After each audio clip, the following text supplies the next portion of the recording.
Welcome, everybody, to the A Little Less Fear podcast. I'm your producer and host of the show, Dr. Lino Martinez. This is your motivational podcast of people's incredible journeys. Oh, yeah, let's do this.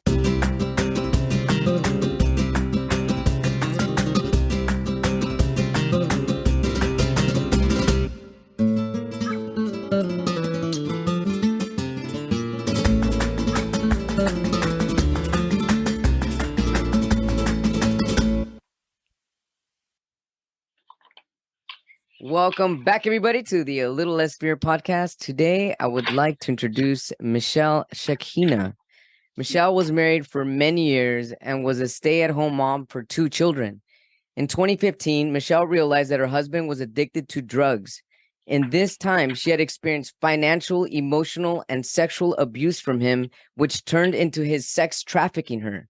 Michelle spent many nights crying on the floor until one night she saved her life and ran for the door. Since then, she has been healing herself with therapy and other techniques. Welcome to the A Little Less Fear podcast. Thank you so much, Dr. Lino. Thank you for having me. I appreciate this. Thanks for being here. I mean, I can imagine that. I can only imagine that it's not easy to be on such a worldwide platform discussing something like this. And this is a motivational podcast and also a podcast of personal growth. So before I go into depth asking you questions, going deep here, I'd like to know your journey to where you are at today. And you can start wherever you'd like. My journey today. So I could go a little bit backwards. My journey is I'm about to start my next new journey, which being a stay-at-home mother of 2 special needs children, I have been doing parenting, let's say, mothering for 25 years. And it's not just my own kids. I'm the type that is what we call the free mom hugs mom. So anyone who is also in the LGBTQ community, whose parents don't accept them, I bring them into my womb and under my arms and my umbrella, and I love on them. So that's beautiful. Thank you. So my children have flown the coop, so to speak. So now I'm focusing on myself, which means lots of therapy, which I've been doing, and specializing in trauma and group therapy, DBT groups, things like that. I'm actually going back to school starting in January so that I can become a therapist in domestic violence, family services, human services, because there's such a need there, I have found, through all of my educating of myself and therapies, which I never would have known had I not gone through my trauma. So this is, excellent. yeah. So I believe that educating myself and trying to figure out why everything happened, what did it mean, really, I was searching for the answers, and I think that education is always a great way to look at it, because on an intellectual level, we can break down what happens to us. If we're too emotional, there's no way to see clear through it all. Very true. And I did go through that for a few years. And until I realized, and I'm a healthcare worker anyway, a licensed healthcare worker. And I did realize that, one night when I'm studying the brain and memories and why do I have nightmares, and I'm studying the brain for 3 hours, I'm realizing, you know what, there's an answer here. And the answer is research and study so that I could help other people in that regard.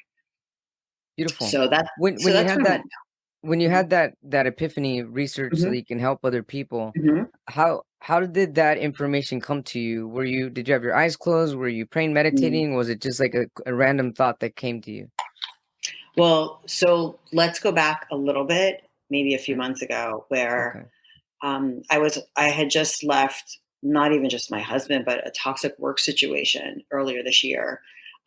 And I had gone to see a friend in the mountains and came back. And a long time ago, one of my therapists had said, that I had lived like the Jeffrey Epstein story. And I write about this on my website, the kind of like the parallel. And I didn't even understand that. And so I watched the series on Netflix and I was like, wow, I had the epiphany, like, she's right. And so the next morning I woke up and I started having a panic attack because I do have that, neurosomatic trauma also that I have to work on, or I am working on. And what happened was, as most of us have or should, I have a support system that's very strong. So I called the top 8 people in my support system. And ironically, not one person picked up Oh, and or texted back. And I said, okay. So I found myself in the middle of a panic attack. And then eventually, just like the title, I hit the floor. My knees hit the floor on my yoga mat, where I have a window that faces east. And, I kind of went through the why this, why that, why me, all of that. And then boom, it hit me that I, I believe in God, there's the universe, there is all of that. And so I believe that I survived for a reason.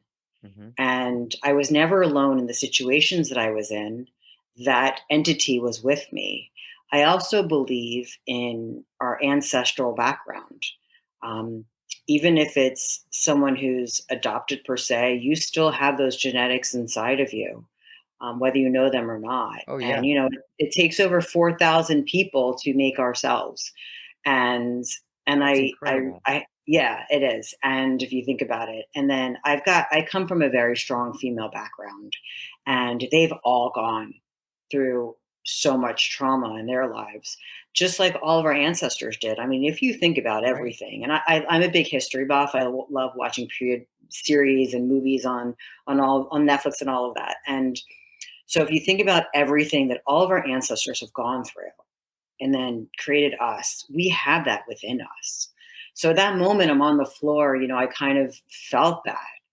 And it just took me out of panic and into like this mode where I was almost numb.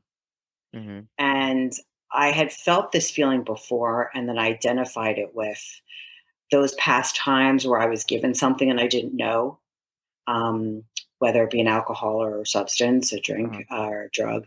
But it was different.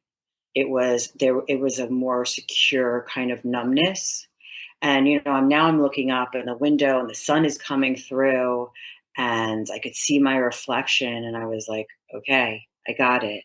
I'm here now. I survived. You made sure I survived because I'm strong enough, because I have all that strength in me from that woman, and now I can help so many other people go through any sort of trauma.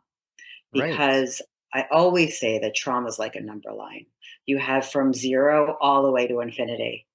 And, maybe small children have, kind of like a 5, which could be infinity to them, depending on, let's say, the level of bullying that they're experiencing, Sure. all the way up to someone who is in a domestic violence situation or a toxic work situation or a parental situation, to domestic violence, to emotional violence or emotional abuse, and then through the whole sexual body abuse. So, I've kind of gone through that whole gamut and I realize I've been through all of that my whole life. And now I'm here to help other people. That's So that's that's where beautiful I'm at. to come with to that realization that now you're here to help other people. Yeah. What Yeah. does that feel like to say that out loud and to feel it, to truly feel it, that you're coming out on the other side with a mission to help other people? Well, I've always been someone that does. When I was Mm, younger, for whatever reason, and people laugh, they call me Dr. Doolittle because I will have animals be in my back glass door, like just poking at the door, wanting to come in, or a mother with her babies or ducklings. And that's been since I was young. So I've always been helping animals since I was little and, throughout my life. And then I became a licensed healthcare worker when I was 22. So I've kind of done that for a career also, but this is so different. This is when people say they have a calling, I get it now. I mhm. completely understand it. I mean, I kind of understood, and you're like, yeah, okay.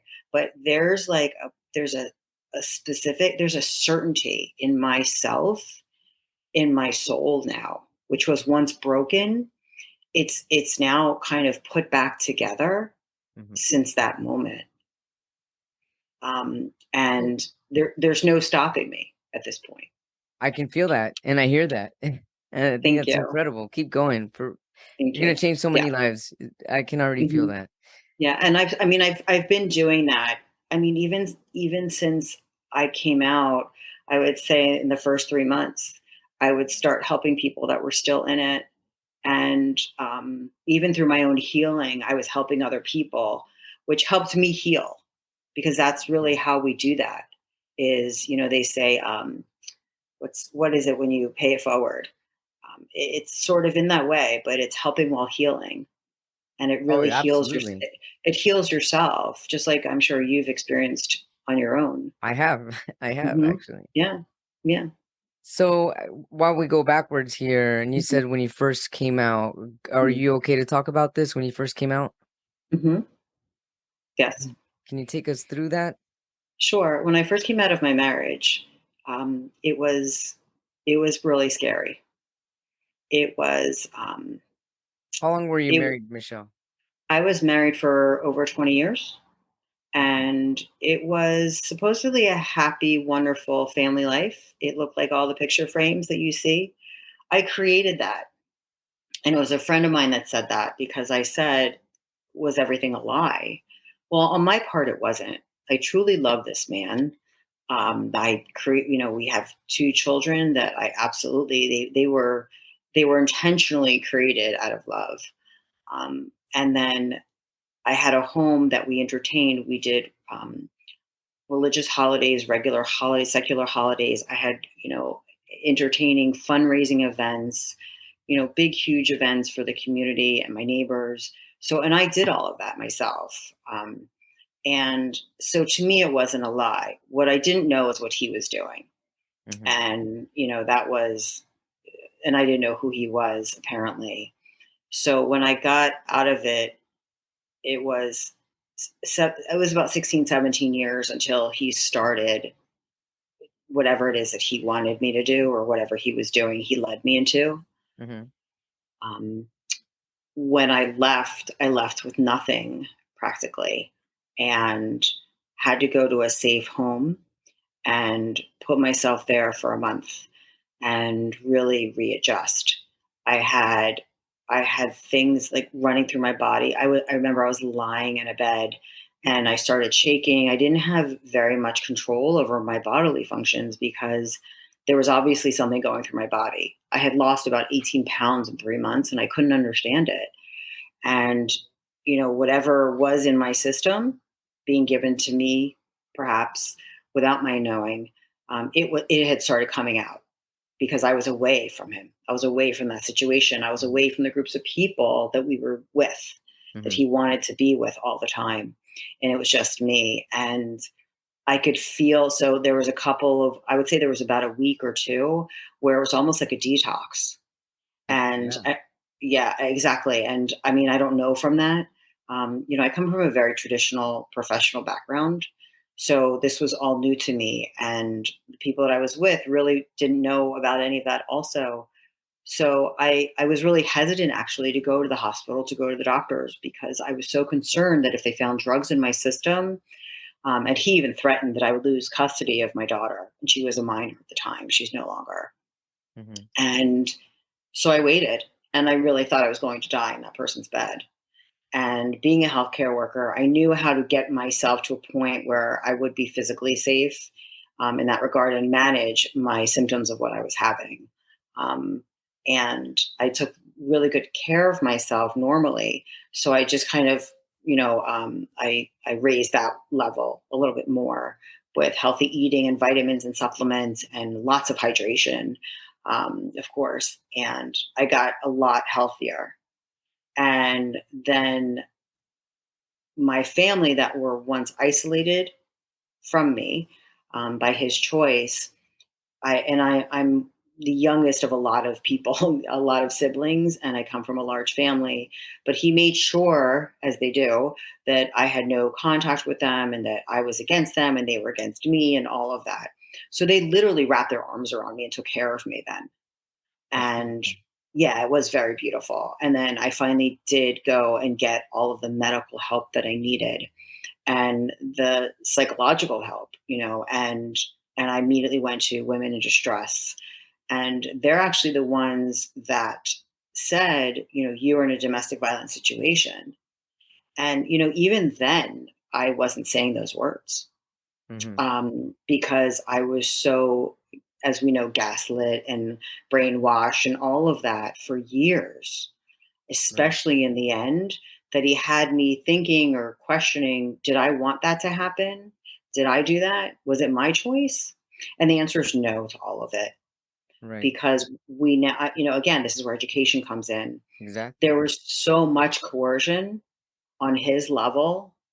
I mean, listen, this guy he's a great salesperson. And, not to so much embark on him, but any person that's really great at convincing anyone to in their job or what have you, they can do it personally, because personally is easy. If you're a great salesperson and you can sell corporations and that sort of thing, you can sell someone who's fully in love with you, will do anything for you. And that's what I was, you know. And so when you finally left your husband, this was after over how long had you been sex trafficked by this time? About 7 years, 6 or 7 years. About 7 years. Mhm. And so when did you realize that this is what was happening? I realized it when I was it wasn't until afterwards. Um, I told a friend of mine who I've known since I was a child, male friend, who knew him, what had happened. And he said to me, he trafficked you. So what are you talking about? Trafficked me. Because I don't look the part. At the time, I looked like Barbie in the Barbie movie. I mean, I had the hair and all of that, because that was the expectation. Um, and I said, what are you talking? I'm not the demographic. That doesn't happen to people where I live. I was in a Mhm. prominent suburb and in a religious, situation and whatever. And he said, that's what happened to you. And, even my attorney was like, well, he pimped you out. And I was like, what? And those were hard words to accept. Even to this day, it's again, that's where the education, I get out of the emotional into the intellectual, and Mhm. it really is helpful. Um, so I did not even realize it until I was out. I knew that I was being put in dangerous situations, you know, almost immediately. Mhm. But the thing about people that are abusers is they really know how to work it. And it's 4 days on, 3 days off. For 4 days, they're really nice, sending flowers, taking you to dinner, being kind. Then 3 days, let's say on the weekend, it would start on a Thursday night. Let's go out for drinks. And again, it's a slow progression. Everything is about escalation.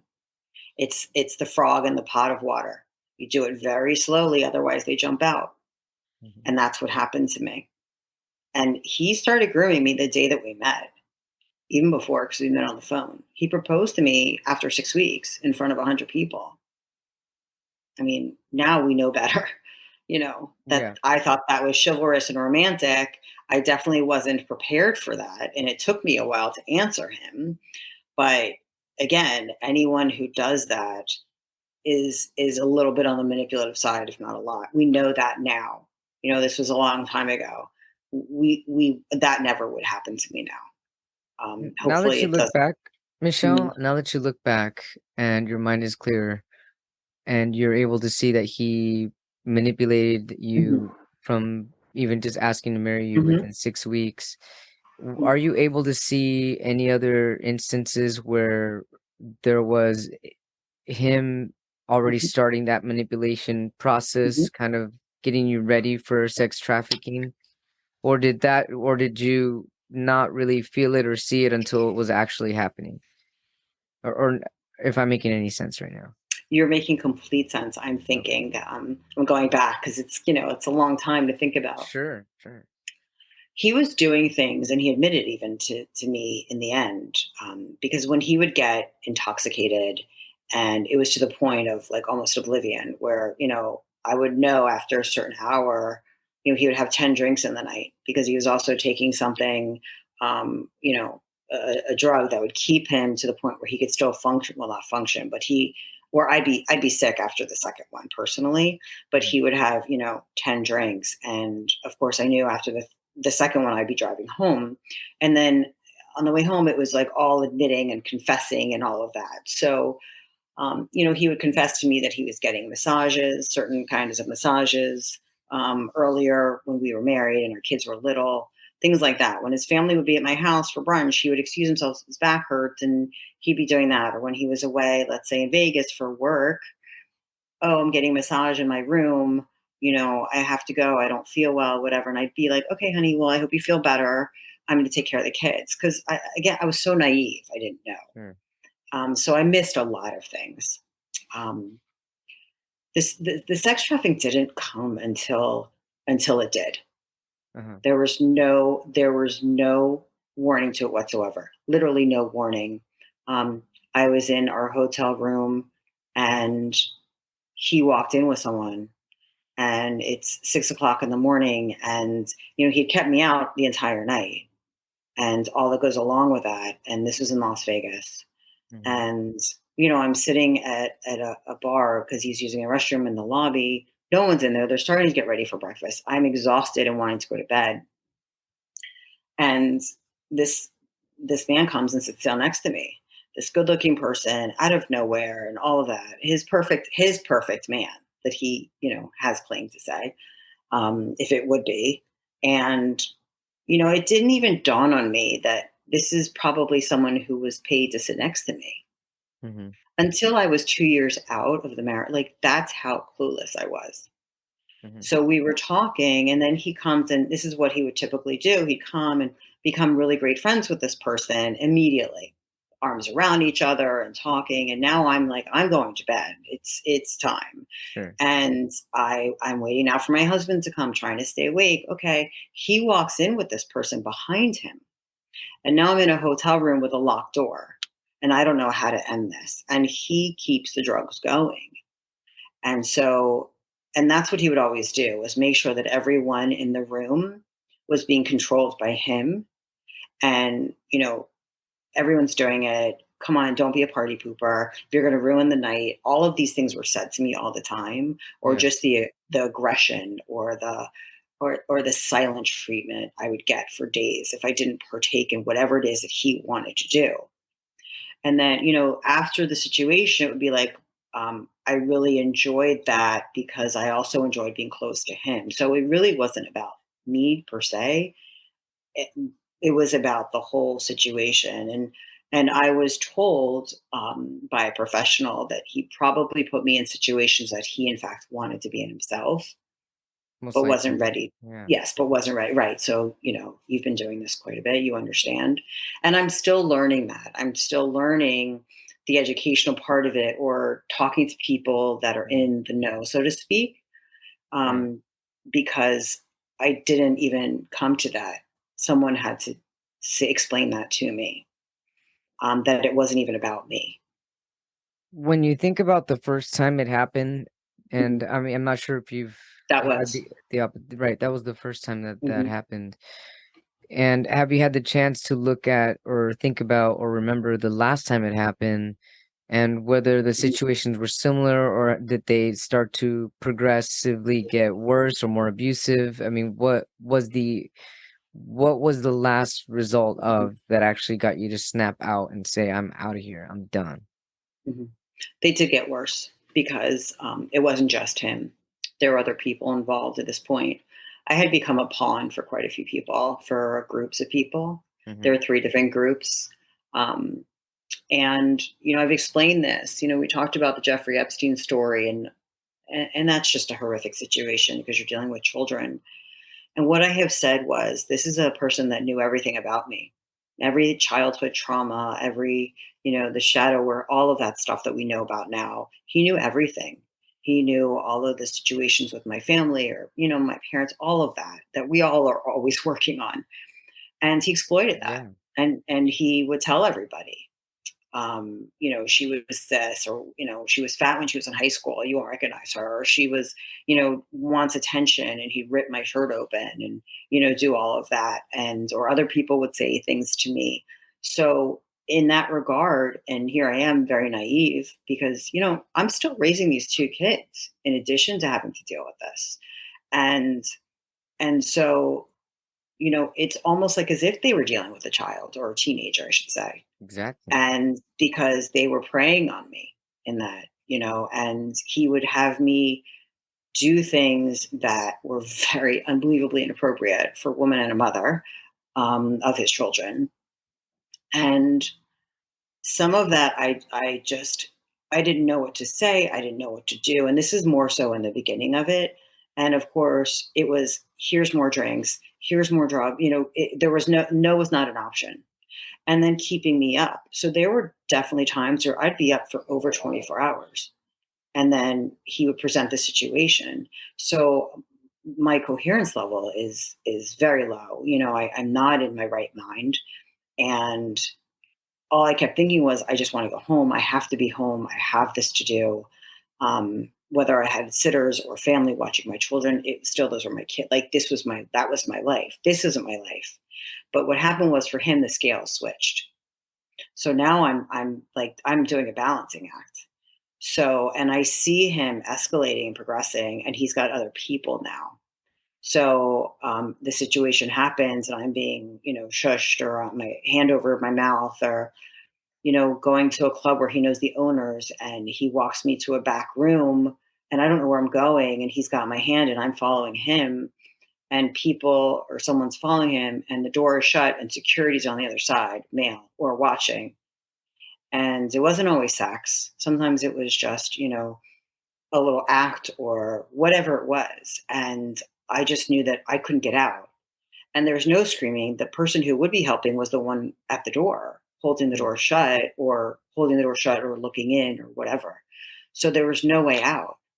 And those were more of the situations that happened. Or we'd be at a friend's house, and it was me and him and his best friend, who I thought was like my brother, but had his own intentions. So I would pretend to sleep, or get sick, or even pretend to get sick. That's where the floor comes in. And sometimes it was me not seeing, or seeing my behavior change, but I couldn't do anything about it because he just kept the party going. He kept the And I party couldn't. going, and he also kept you almost not coherent.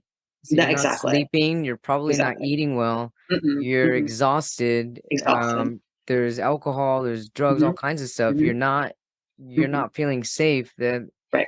how can anyone Right. and how can anyone get up Right. and leave at that moment? Right. And the person who, would have been the one to protect me was the one that was giving me away. Right. So, and then I thought, okay, here are these guy friends that I consider my brothers. They'll protect me from him. But that's not what happened.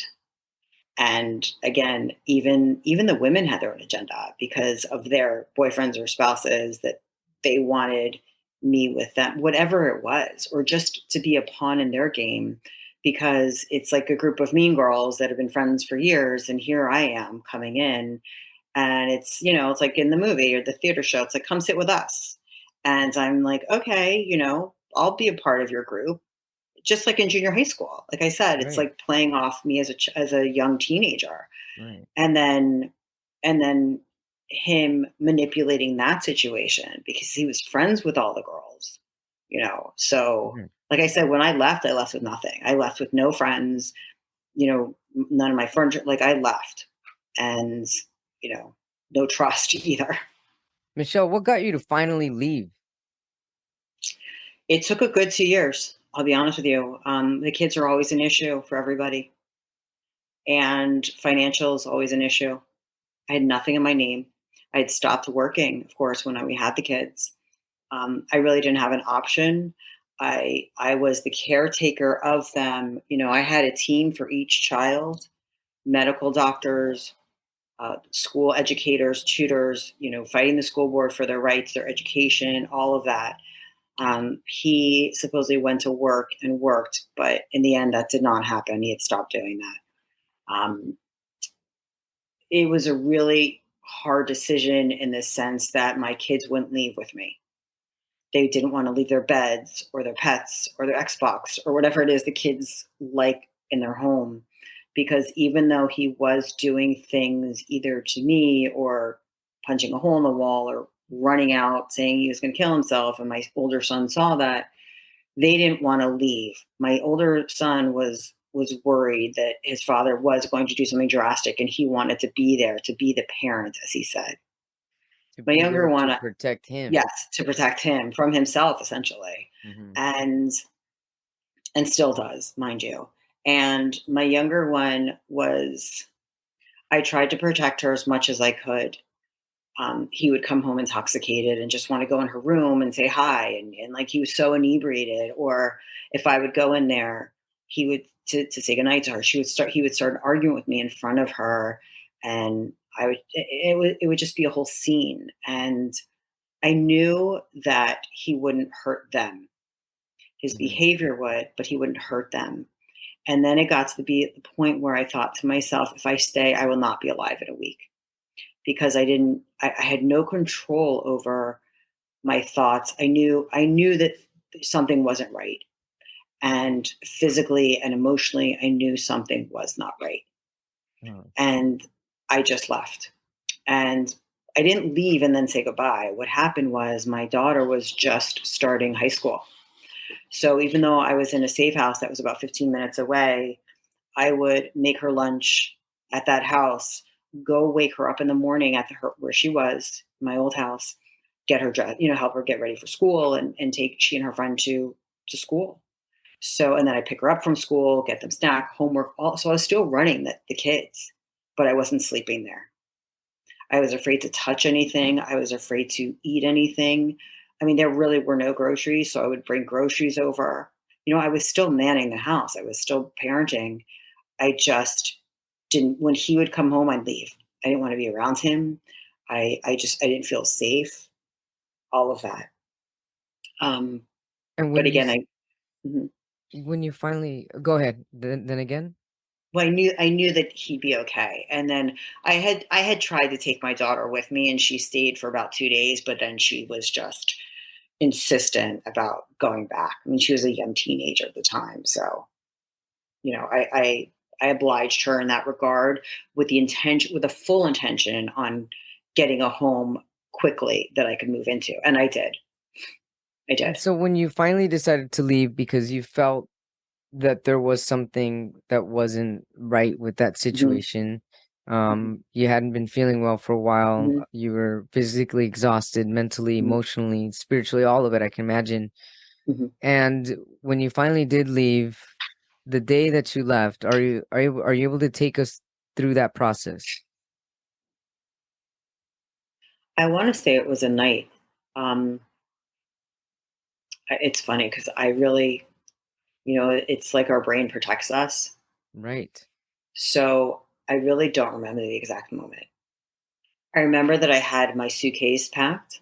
I had my daughter's suitcase packed, and my son was over 18, so I couldn't tell him what to do. And I took her with me. We got in the car and said, "We're just going to stay here for a couple of days." And she did oblige. We took the dogs, and it wasn't until we were there, and she was very unhappy. Um, I remember it was kind of like being in what you would think is like a tornado. Nothing felt settled, but nothing had felt settled for a very long time. Hmm. And this was a little bit of a different feeling. Um, and I was scared. Listen, I had already found a tracker in my car that he admitted was his and wanted it back, of which my lawyer still has it to this day. And there was medication. His closet was full of medication because he had a friend that's a physician, so he really could get anything he wanted, and did. And so I remember taking everything out of the house to and I took pictures of it and then got rid of all of it because I did not know what was going on with my body.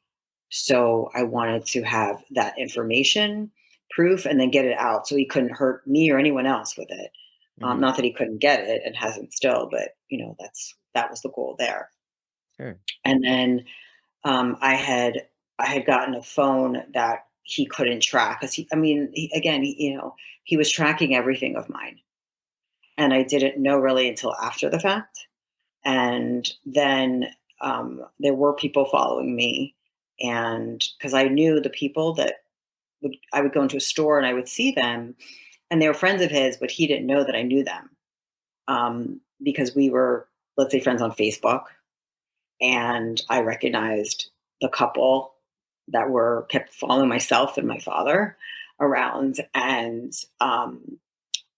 then he admitted to doing that, and um, so there were all these things that were happening, and it was a very scary time. And they say that when the woman leaves or when a person leaves, that's the worst part. It gets really scary because they're either checking up on you or they're losing control, and that's the whole point of all of this. It's a control Right. factor, which we know, and um, so I had to really grasp the situation that I was in.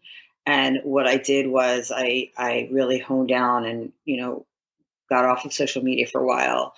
I had a new phone number. I stayed in the house for a very long time, and I really regrouped, and I had to replant myself, so to speak, and my roots, and gain composure of who I am and remember who I was before all of this happened. And that was a very strong woman, a strong-willed person, a healthcare worker, and a licensed healthcare worker, and you know, the somebody who was very religious. I actually went to my religious organization, and every single day, and became part of that community because I was very strong in that community before he pulled me out. Mm. But what he did was he called all of my closest friends, to including people there, saying that I was an alcoholic and a drug addict, and I had cheated on him, and that he wanted to put me in either some sort of a mental institution and or a drug rehab. And he had called my whole family, like all of that. And he even admitted it because I said to him at some point, "Are you going to stop calling?" He goes, "Yeah, I'll stop." Mhm. And I wish I could be someone that makes this stuff up, but Right. I'm not. I'm not. I mean, he would try and prove that I wrote notes that I owed my drug dealer a certain amount of money, and it was in my handwriting. But we've been together for 20 years. How many cards have I given him that somebody could easily trace? Right. And I even looked at him and I said, who writes an IOU to their drug dealer? Like, just the thought of that, like, who would write IOU? And I said, first of all, because he tried to convince me that I am on drugs, that I have one. Like, and that's how twisted of a person I was dealing with.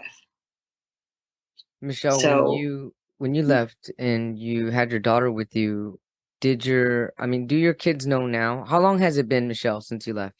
so it's been 4 years, It's been 4 four years. years, 4 years this month. And when did your kids, I'm assuming because you have a close relationship with your daughter that she knows some of the story. She does. She actually figured out a lot of it. She figured And out a lot of it. she figured out a lot. She's a really sharp cat. I mean, listen, this generation, she's Oh 18, yeah, this this generation, generation, they're just brilliant. they're And so that bright. they really are. And that's the beauty of social media, is the awareness. Obviously there's True. pros and cons, but I look at it as the awareness now that we have. Sometimes we're a little bit infiltrated with the awareness, but at least it's there for them. And the awareness and acceptance for this generation, I love. So did your daughter come out Um, asking you questions about it, or did you just say, "Hey, this is what's been happening to me. This is what happened." I didn't sit her down until after she turned 18. I wasn't in the right mindset for a while because I was still getting emails, and well, first it was text, and then we went on just a parenting app only. And for anyone who is in this situation with a parenting app, there's no email that can be sent and deleted, and it can become legal evidence if necessary. And if an email has threats or what have you, I believe nowadays the email won't be allowed to be sent. So my parenting skills, although I have cards with him proving that, oh, you're such a great mother, the conversation had switched. The writing had switched. I'm going to take the kids away from you. You have Munchausen syndrome, like all these things. You've abandoned your children. So my older son was told so many stories about me when I left and how I abandoned him, which, I'm the type of parent that I'll text you all day or call you. And if you don't answer me back, I'm just going to keep doing it. I'm Mm. just one of those, just to tell you I love, sometimes I'll send a silly picture, a picture of the dog, and just, you just want to know. And I do this with everybody really. And, and so there was never that abandonment because I would still go to the house, make sure he was good, make him dinner. Um, but again, the acts, whatever he was doing to me, he switched and started doing with my kids.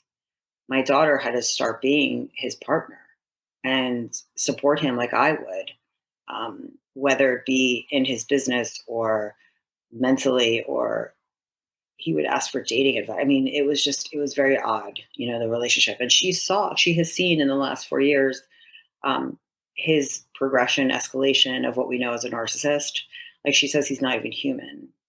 And his substance abuse is, now he has nobody watching him. So it's by far out of control. Um, I could just see it on his face and hear it in his voice. And when she was told some of these stories about me and how I was doing this all day long, or I was cheating on him, and she would say to him, well, how can she be doing this when she's at my school every day? Because all throughout this, I'm PTA president. I'm on the board of a religious, organization. I'm on the board of the school. I'm room parent.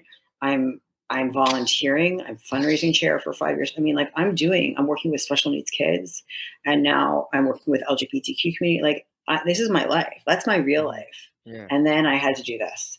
So she would look at him at 16 years old and say, "Well, how could you be doing this if she's at my school? Like if I see her, Yeah, she can't be there." she started Oh, doubting you well, figuring she it out. didn't. Yeah. Well, she started questioning him, and he's not used to being questioned. And that's when he would get like a little bit off, and especially when his 16-year-old's questioning him. My son, unfortunately, um, thinks a little bit differently, and he wants his father to be his hero, you know, Mhm. and when his father shows that he's got a Purple Heart medal and tells that to his son that this is mine, even though it's his grandfather's, my son believes him. And remember what I told you, someone who's good at sales Oh, can sell yeah. anyone anything, Right. right? So now Yeah. my older one, my son, is believing everything he's saying, even till today. And I am the same person that I was when I first had these kids. I'm a lot stronger now, obviously. But, raising them was a full-time job. And I'm still that same person that is rooted in the ground, that people can count on, that if they need me for anything, I'm there. When he's sick, I'll send him food or soup, or I'll make it for him. When I say, "Why doesn't your father do it? He's down the street from you." Well, Dad's sleeping today, like all day. Right. And, normally that would say something to someone, but he Right. chooses also not to want to believe it. And I can understand that. So I kind of walk on a slippery slope out of respect for my child. That makes sense. Yeah. And my younger one, she's really sharp, and she's very much a feminist. And she really did figure everything out. She's a sharp cat. She actually, even when she met some of these friends, she would say, "Mom, I don't think that you should be friends with them." She was a kid. I mean, she was a young teenager, and she would say that to me because she reads. I don't know. Again, it's the generation, Yeah. you know. I didn't. I was like, oh, what does she know? She's 13. Spot on. She was spot on because they're all still friends with him now, but I'm out of the scene. And so now that it's been 4 years, Mhm. well, approximately how long did it take I can only imagine that, I mean, your central nervous system, Mhm. your flight and fight survival Mhm. mode was Shot. overly, yeah, Oh, exactly, shot. yeah. So Mhm. how long did it take for that to start to kind of Mhm. balance out a little bit before you started getting a little more clarity and getting your energy back and getting the stronger spirit that you are now embellishing? So that is a continual work in progress. It really is for all of us. For Very me, true. it took a long time, and it still does. And there's good moments and bad moments, and I don't even want to say good days and bad days. There's a moment. It could be, I'd be working on a patient, let's say, and I can't move away from what I'm doing, and I would have a panic attack because I'd have a flashback or memory or Mm, something. Or I would say something in my head and like boom, I'd start to spiral. And we know it in DBT as like a chain of events happened. And so, I realized that I have to fill up like my Dora backpack. I have to fill it up with tools. And, I believe in the Eastern and Western medicine. I definitely believe in medication to change your serotonin. And again, being someone who's trained in that, I understand the chemistry of it, and I've studied the brain. I also believe in the Eastern medicine of, supplements and nutrition, meditation, um, affirmations, certain types of music, using all of your senses to change your mood, um, This is and excellent. where you're at. Um, I believe to be rooted in the ground like an oak tree, which I always depended on someone else to be, but realizing that I am, in fact, the one who's strongly rooted in the ground. And no matter what comes at me, I will always be for myself and my kids. And I really have been for a lot of people, but those are the first, those three. And in order to do that, I need for my branches to be strong. And that's where all this Okay. stuff comes. And that's where all the stuff comes. So I'm constantly listening to things like your podcast, or, you know, um, watching YouTube videos of somebody else speaking, listening to books. Because for those of us that have also been, gaslit, or, have our own self doubt, we say certain things to ourselves or have flashbacks and visuals. So what do I like to do is I like to put in my AirPods or whatever it is and listen to somebody else's words that are positive. And it could be a YouTube affirmation. I go to bed every night to Mhm. something. Um, and so it changes the structure. It gets me It out of does. the past. It It does. completely does. It gets me out of the Hmm. past and into the present, and sometimes into the future, especially because it's True. hard. And, unless you have a clear vision, and who knows what that means, of what it is that your future is going to look like. And, we never know. It helps with being in the present time. And so it really helps for me. And I'm a visual auditory learner, so it helps to see it sometimes. But I realized that the auditory is stronger. I'm needing an auditorial correction more so, because otherwise I'll go into my own head, so to speak, and then I'll personally I'll regress. Or if I'm in a situation of conflict, that fight might be there, and that's not appropriate necessarily. So I've learned to also say I can't talk right now, or I need a Good. moment, or what have you. And I'm still working on that, because of course, went from one extreme to the other. And anyone who's experienced sexual trauma, especially, no matter what age, or any sort of physical harm, we're so ready to protect ourselves. Right. And because, especially for those of us that had to protect our own self and get out, like there was nobody there for me, um, in a realistic way. And so I did have to toughen up a little bit again. Hmm. And so I have to really monitor that also, and realize this person's not trying to hurt me. So the level of that fight response doesn't need to be the same as it would in that other situation. So, staying aware is the Yeah, I was best. gonna say that It actually. It sounds really like is. you're keeping yourself aware. You're doing a Yes. lot And to keep yourself present and bring I yourself am. back and bring yourself back. I am. I am. And exactly. And so, and there are certain things that I have, uh, after seeing, it's funny because, I grew up in a situation, in a house where we prayed, and I always went to that. And I believe in mantras. And then, of course, after seeing the Tina Turner theater show and her movie, I watched again, even this last year. She does an excellent job of showing us what a mantra is like in Buddhism. And it could be anything. It could be something where you say, I am healthy and safe. And you say it over and over again, and you create some sort of a ritual, which I love rituals. And she actually has some really great, on Apple Music and on YouTube. Her Tina Turner singing her mantra, the Buddhist mantra. It's beautiful, and that kind of helps with our somatic system, the nervous system, Yes. because any sort of talking. I mean, you can even feel it if you talk a little bit lower. You could feel it, from your esophagus all the way down your trachea, all the way down into your whole body. And so that kind of helps with that. Um, so that you're not, it's anyone, again, like I said, with trauma, you jump almost like when a dog hears something or they think they hear something, they sit up. Right. It's You know, instinct. yeah, it's instinct, and I live that. Speaking of my dog, that's my dog. That's me. That's how I lived for a long time, and I've had to really find tools to change that, and I can hear and you. You've got that's some incredible tools that you gained. yeah, yeah, and I do speak a little bit about that on the website, and if you want to contact me, I can definitely message And back your immediately. website is called fromthefloortothedoor.com. Yes, And this is where people can get a hold of you and contact you. yes. Yeah, and even in the middle of the night, because I know what it's like to wake up at 2 in the morning and have a panic attack. I Can know, and imagine. then have to go to work the next day. Like, I know, and I know how to monitor that, whether it be breathing, and I mean, everyone hates the whole, like, breath exercise. Yeah. But I actually think the that breathing exercises is mhm, what mhm, stabilizes your right. cortisol levels Yep, and yep, grounds you and brings you back. it Michelle, well, I have does. one last question here before we Sure. go.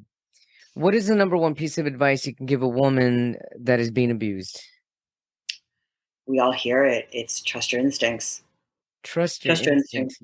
Yes. Trust your instincts.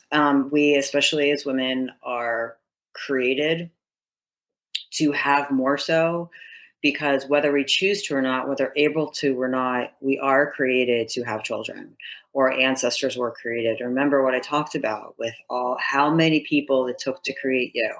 You split that in half, that's the feminine. Hmm. And there's an energy there. And, if it doesn't feel right, it's not right. Something's off, something's off. It feels off, it's off.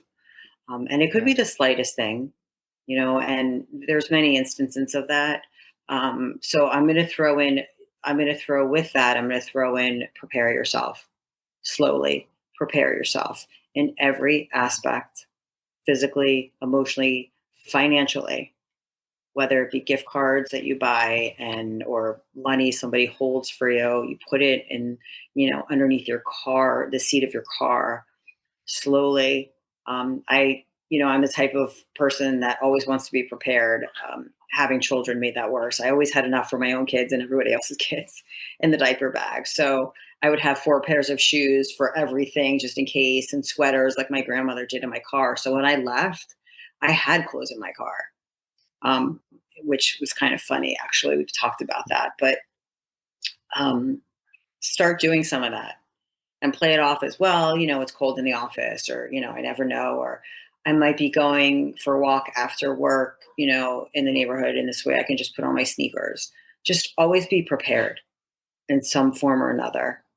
Always be And prepared and trust your instincts. things, yeah. That's awesome. Thank you, Michelle. Thank you so much for being brave and telling your story and just for being you and because you're shining bright now. You may not feel like that 100% all the time, and nobody does, but the Yeah. way that you're handling things right now with the tools that you've gained, the knowledge that you're acquiring, and the way that you're sharing your story and your website and helping empower other women, this is incredible, Michelle. And I Thank really you. hope that you can definitely see the beauty in that. And I know you do, because I can feel that you see the beauty and this enlightenment that you're gaining from all this. As you said in the beginning, you're basically turning all the trauma you went through to now helping other people come out on Yes. the other side. And that's really a beautiful thing, Michelle. Yeah, Thanks that's so the goal. much. Yes, thank you. Thank you so much for sharing your story and being brave here on A Little Less Fear podcast, Michelle. And we're definitely keeping in touch. Yes, I love that. Thank Take care you. now. You too. Thank you all so much for tuning in to the Dr. Lino Show, A Little Less Fear podcast. If you'd like to get a hold of me, you can do so by sending me an email at a little less fear at gmail.com or through an inquiry from my website at www.alittlelessfear.com, where you will always find information on where to get my book. You can get my book on Amazon and Amazon paperback version, Kindle or Kindle Unlimited. And I also create incredible visual video poetry for people that are interested in marketing or even just to send a personal note to anybody or somebody that you might love. So yeah, check it out. I love it. Poetry is my passion, one of my other passions. aside from doing what I do right now, which is giving you all the motivation that you need to keep growing, to keep motivating people, motivating yourself, and to keep expanding. I love you all so much. Have a blessed day and take care. Rock on.